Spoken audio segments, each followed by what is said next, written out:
So Darkwing Blast introduces a bunch of new Prediction Princess support. Now, I'm curious.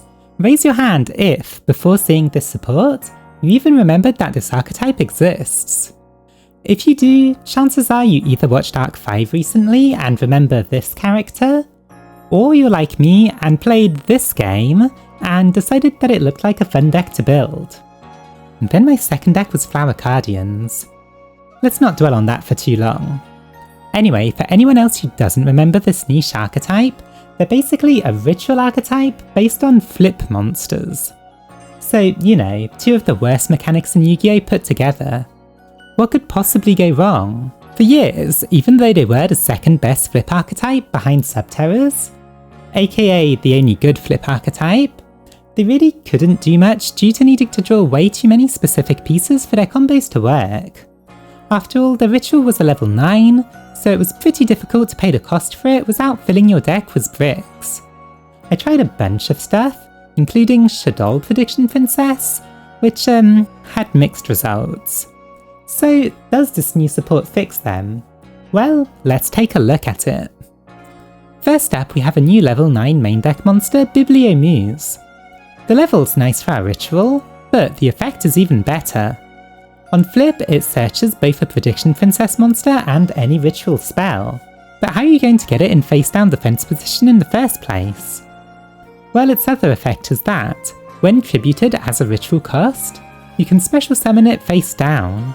You then just need to flip it back up, presumably with whatever you just ritual summoned, and you gained a ton of card advantage out of it. As an extra effect, just as a bonus, it also makes your rituals both untargetable and indestructible. So that's a pretty good card, helping you fulfill Tarotrei's ritual cost while also not losing out on cards, and it even provides a bunch of consistency for the deck. But why search a ritual spell when you already needed to summon the ritual monster for it to be usable? Well, that's where the next piece of support, and also the game's very first ritual flip monster, comes into play.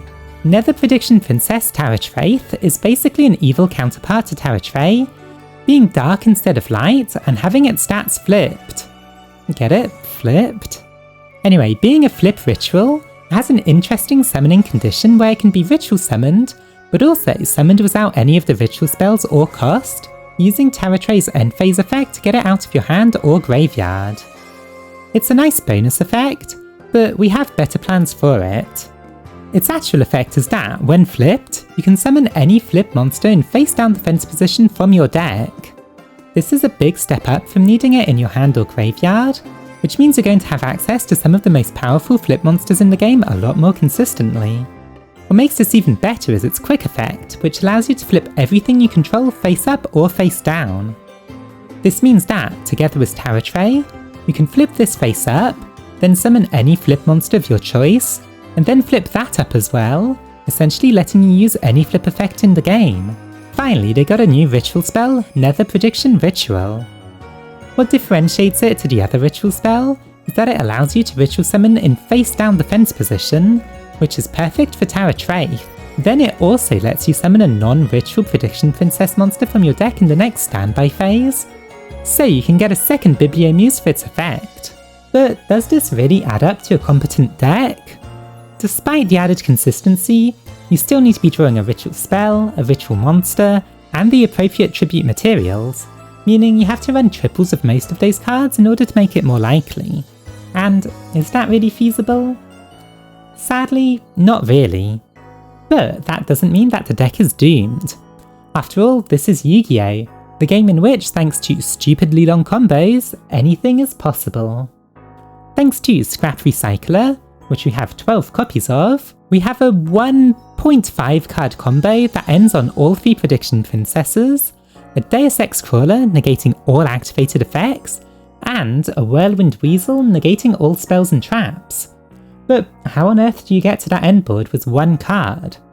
Well, thanks to a hidden new piece of Prediction Princess support, Meteorologic Aggregator. This rank 9 Excuse monster sends a card from the extra deck to the graveyard on summon. That of course means that we can send Herald of the Arclight to search a ritual piece, working a bit like an extra deck Gale Dogra. But then it has a second effect where it swaps its materials for cards in your graveyard. This does matter because you can just attach Arclight to it, and then link it away, triggering Arclight's effect a second time for the second half of the ritual. Oh, and as a bonus, it negates something on the field when it goes to the graveyard, so if you pull this off going second, you do also get a free disruption out of it. Of course, this isn't the only reason this combo works, but before we can see it in action, we need to take a look at the deck profile itself. Here it is. Now I know what you're thinking, it's an odd looking deck with a high amount of one-of cards, but rest assured we do have workarounds for if we do draw something that was supposed to stay in the deck, so it's actually pretty consistent. Let's start with the Prediction Princesses. Then 2 Bibliomuses, one for your combo, and a second one to grab from the Ritual Spell's graveyard effect. Then 2 of each Ritual monster is a good amount, since it will let you combo consistently, while also allowing some high roll variants of the combo with the right hand. Then one of the old Ritual and 2 of the new one, which we'll all search and use as part of our combo, and also the old one is good for pre-preparation of rites, since it does actually mention Tarotrei. Next we have our 12 copies of Scrap Recycler. This is our combo starter, so we do really want as many copies as possible. Scrap Raptor searches it and then lets you normal summon it, so it's essentially more copies of that, and then the spell search Scrap Raptor, bringing it up to 12. The spells also play a double role, both searching it and being something that you can set on the field for Scrap Wyvern's destruction effect. That's why I said earlier that it's a 1.5 card combo. You still need to be able to set a spell or trap to later destroy it for the combo to work, but since your extra copies of Scrap Recycler can work as the card that you destroy, the redundancy can actually help work to your advantage. Then we have our combo pieces.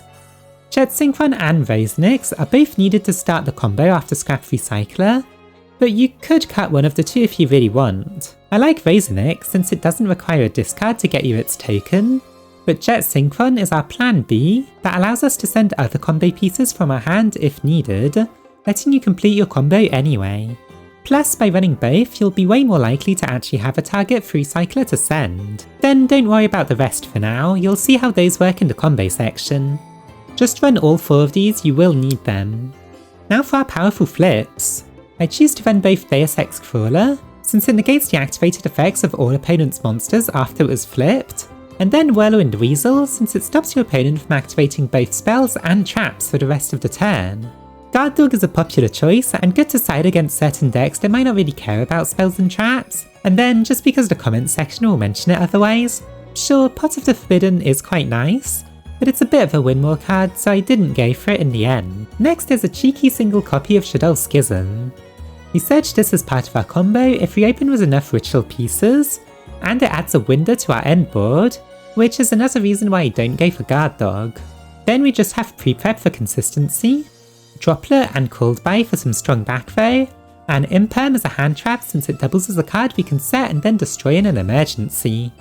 As a quick last minute addition to the deck, we've got a new TCG exclusive trap that works well in this deck, Destructive Daruma Karma Cannon. It flips everything on the field face down, and then, if something couldn't be flipped, like a Link monster or monsters unaffected by traps, it forces the player to send those monsters to the graveyard, bypassing all of their protection. It's actually an incredibly powerful effect, especially in a flip deck like this, so you might want to consider it. Now as for the extra deck, it's a weird situation. You basically always summon half of them, and then never really summon the other half. This means you can actually run Pot of Prosperity if you want to cut something like the Imperm, and it should work out fine. Let's go over the necessary ones for your combo.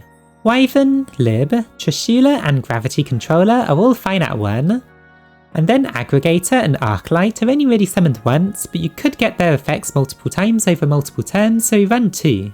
Then we have a Shaddoll package with a spare window just in case, an Entis is something else we can send with our Xyz, a Formula Synchron to occasionally get to draw a card, and finally some links that work well with flip monsters because, well, we're trying to fill the extra deck, and they could potentially be useful 1 in 10 duels. But anyway, without seeing the combo, a lot of the choices in this deck will be confusing. So without further ado, let's see how the deck works. Okay, so let's have a look at the combo itself. But first, if you've been enjoying the video so far, make sure to like it and subscribe. Here we'll be doing all of this with just Scrap Recycler and Scrapyard, which can be any spell or trap. set your back row, and then summon Recycler.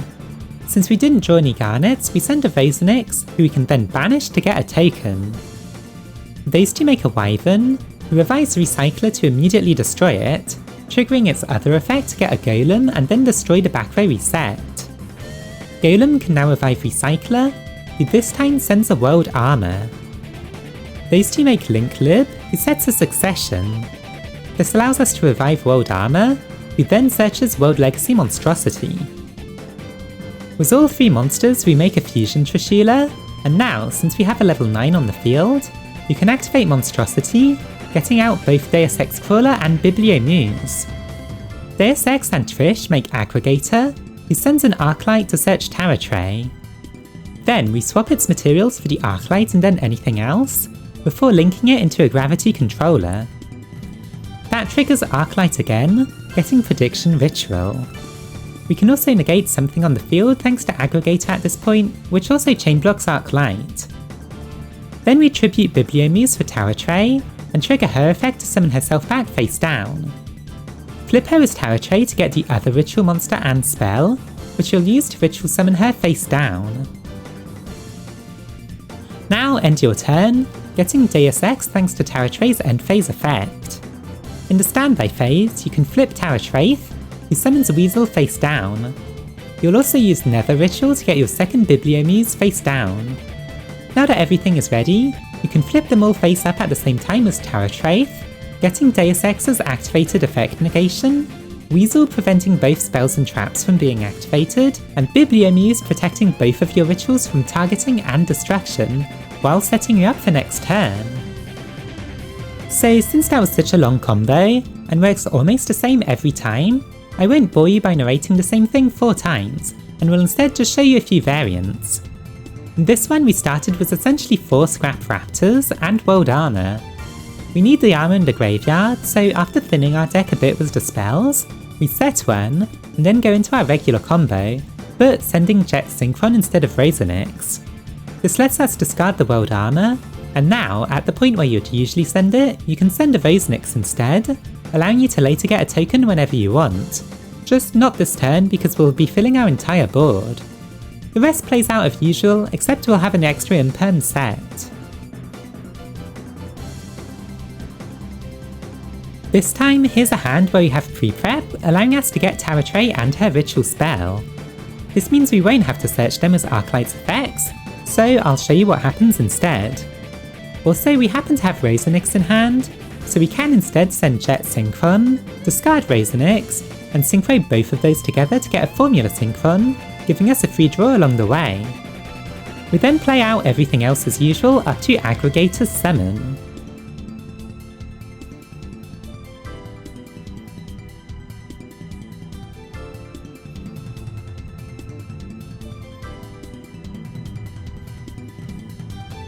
This time we'll send an Apcolone instead, getting a Schism for the cost of a discard.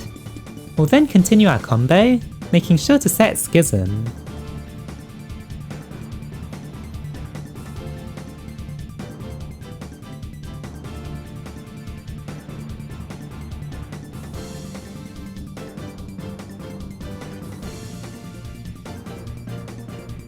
Now instead of getting Bibliomuse from our ritual spell, we'll leave that zone open to summon a Winderin, after making sure to do all of our flips and summons. Now your opponent can't activate spells or traps, their activated monster effects on the field will be negated, and they can only special summon once each turn. And so that's the deck. Are you looking forward to finally being able to play a flip deck? Tell me in the comments below, and while you're down there, don't forget to like and subscribe. Special thanks to my tier 3 patron, Distran. The link to that is in the description. Thanks for watching!